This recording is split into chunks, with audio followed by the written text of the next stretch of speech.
hoje vamos resolver uma questão dentro da dinâmica newtoniana que envolve polias fixas. Mais uma vez eu quero deixar bem claro que a gente está trabalhando com polias ou roldanas ideais, que são polias aí que têm massa desprezível e que não oferecem atrito à passagem de um fio, né, através delas. Então, olha só, quando você tem uma polia fixa, essa polia, dentro dessa ideia aí que a gente está trabalhando aqui, ela simplesmente faz com que, né, do ponto de vista prático, se você for levantar uma caixa e tem que realizar um trabalho, né, se você tem que aplicar uma força de 500 newtons, usando uma polia fixa, você não vai conseguir aplicar uma força de menor intensidade. Na verdade, a polia fixa, ela simplesmente permite que você aplique uma força, talvez numa direção diferente daquela que a gente teria que aplicar se a gente não usasse esse dispositivo. Então, veja, se eu tenho, por exemplo, uma caixa aqui, né, que está sustentada por um fio ideal que passa por uma polia fixa.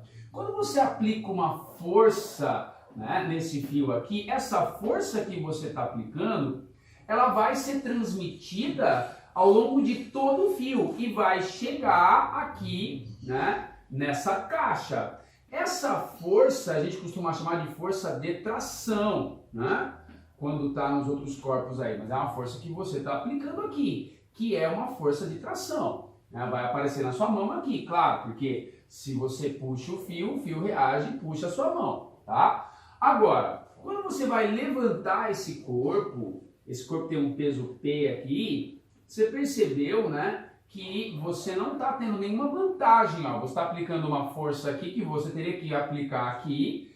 A única diferença é que você consegue, como eu disse antes, aplicar essa força numa direção diferente. E claro que numa situação de equilíbrio, numa situação em que a força resultante é zero, essa força aí vai equilibrar o peso, né? Portanto, a força que você faz para equilibrar o sistema aqui é igual ao peso do corpo. Não teve nenhuma vantagem mecânica, como a gente vai ver depois quando a gente estudar polias móveis. Mas, aproveitando que eu estou falando de polias, eu quero resolver uma questão que envolve uma polia fixa, uma questão clássica, que tem dois corpos ligados por um fio ideal e uma polia fixa, ó, ligada também por outro fio ideal a um teto. E aí a gente tem que responder três perguntas. Primeiro, eu quero saber a aceleração de cada um dos corpos aí. Então, veja. Nós colocamos um corpo de massa 3 kg aqui, conectado a um corpo de massa 1 kg. O G aqui é 10, tá? Vamos deixar aqui bem claro. E você percebe o seguinte, né? Polia ideal, fios aí ideais. Porradaria. Isso aqui, ó. Não, pedreiragem comendo solta ali, ó. Vamos lá. Bora. Galera, olha só, então o lance é o seguinte, vamos desenhar as forças. Quando você pensa, né, nesse corpo aqui de 3 kg, nós temos então o peso que atua sobre ele, que é um peso, né, de 30 newtons, tá aí, vou chamar isso aqui de PA, por exemplo, corpo A. Nós temos aí, ó, tem cordinha, tem tração, força de puxão, tem uma tração aqui, que eu vou chamar de P1. Ó, mais alguma força nesse corpo? Não. Vai para o outro corpo. Tem massa, tem peso, olha aí, vertical para baixo. Esse peso aqui, ó, menor, né? Eu vou chamar isso aqui de peso do corpo B, que é 10 newtons, né? Massa é 1, G é 10. Beleza. Tem cordinha, tem tração, ó, é a mesma tração que eu tenho aqui, porque é o mesmo fio ideal. Uma tração T1. Né? Você já consegue perceber, galera, que assim, ó, olha só, apesar dos corpos se movimentarem em sentidos diferentes, o tanto que o corpo A desce é o tanto que o corpo B sobe, tá? As acelerações, elas estão orientadas em sentidos opostos, mas elas têm módulos iguais, tá vendo, ó? O corpo A acelera para baixo e o corpo B acelera para cima, mas com módulos iguais de aceleração. Então, dentro aquela ideia, se você não quiser olhar para a turminha, e aqui eu até gostaria de olhar para a turminha, mas vamos lá, você está com uma visão mais old school, né? Vamos fazer o seguinte, quando você olha para o corpo A, olha aí, ó, organize aí, corpo A, vamos usar a segunda lei de Newton, força resultante sobre o corpo A é a massa do corpo A vezes o módulo da aceleração aí. Olha, eu tenho duas forças, 30 newtons para baixo, T1 para cima. Como você percebeu aqui, ó, vai haver uma aceleração para baixo aqui. Então, esse cara tem que ter uma resultante para baixo. Portanto, a resultante aqui é dada por 30 menos T1. É sempre a força de maior módulo menos a de menor. A massa do A é 3 e a aceleração eu não sei. Então, essa é a primeira equação que eu tenho, né? Agora, vamos para o corpo B. Quando você pega o corpo B e você faz a mesma coisa, ó, o corpo B ele acelera para cima. Então, vamos lá. Força resultante no corpo B é a massa do corpo B vezes o módulo da aceleração.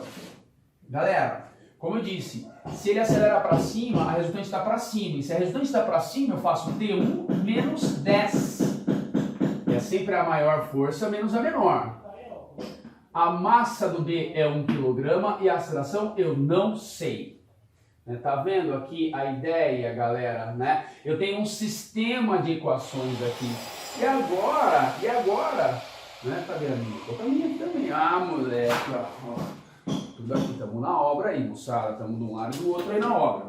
Ó, agora você pode resolver essa equação do jeito que você quiser. Eu vou somar as equações. Tá? Eu vou pegar aqui, ó, essa aqui e já vou somar com a de cima. Ó. Coloca a de cima aqui, que é 30 menos T1 é 3A. Soma mesmo, membro a membro. Ó. Por que eu estou somando? Porque quando eu somo T1 com menos T1, dá 0, eu acho A. Ó, olha só. Aí ficou, né? Menos 10 com 30 deu 20, tá? E 1A com 3A dá 4A. Portanto, essa aceleração tem módulo 5 metros por segundo ao quadrado. Perceba, olha só. Se eu tivesse olhado para essa turminha aqui, ó, se eu tivesse isolado essa linguiça aqui, ó, a resultante dessa linguiça é 20, que é 30 nesse sentido, 10 no outro. É estranho falar isso, mas se você tiver essa habilidade aí, você pode fazer isso, tá? Ó, que é o 20 que deu aqui. 30 nesse sentido, menos 10 dá 20. A soma das massas é 4, e aí o módulo da aceleração é 5, né? Agora, galera, que você já isolou os corpos, né? Fica bem simples. Para encontrar T1, só substituir o A aqui, ó. Pode pegar essa primeira equação mesmo, né? Que a gente já olhou para os corpos, ó. 30 menos T1 tem que dar 1, vai ser 3 vezes a aceleração é 5. Aí olha só, né? 30 menos T1 é 15. Portanto, 30 menos quanto é 15? A tração T1 vale 15 newtons. 15 newtons. Fizemos aí a A, fizemos a B. Para finalizar, eu quero a tração no fio 2. Para saber a tração no fio 2, vamos isolar a polia. Tome cuidado. Um erro comum aqui, se você não prestar atenção, é achar que esse fio aqui que está preso ao teto, ele sustenta toda a massa, e toda a massa aí tem um peso de 40 newtons, né, que seria 30 mais 10.